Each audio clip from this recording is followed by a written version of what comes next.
So I'm in the middle of my morning run, and it's the perfect time to talk about Mr. Miyagi from the Karate Kid. I love the film, and I think it's wonderful how the film producers, directors, and scriptwriters together produced an image of a Japanese martial arts master in the person of Mr. Miyagi, played so superbly by Pat Morita. Now, one of the things that we Japanese feel genuine about the film is that Mr. Miyagi doesn't show off. It appears from the surface that he's just a gentle, subdued middle-aged man. But once he sets on his mind on it, he can build them up, and that's the beauty of Mr. Miyagi, and as depicted in the Karate Kid.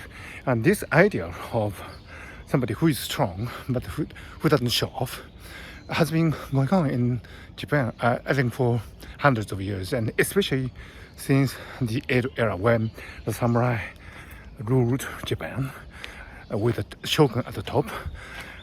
In this era, they didn't show off the martial arts. I mean, of course, as samurai, they would have mastered the way of the sword and what corresponded to judo and jiu-jitsu at the time, but they didn't show off because their business it was about being efficient in the paperwork and precision makings that were necessary in the samurai castles. And the martial arts, although they were in the ideology very important, were not actually practical skills. Of course, since they were samurai, they would have try to be masterful in these martial arts. But since there were no battles in Japan anymore, they would not having required to use these skills in the daily lives. So from that, circumstances appeared an ethos in which the samurai were trained themselves in these martial arts, but they didn't necessarily show them off.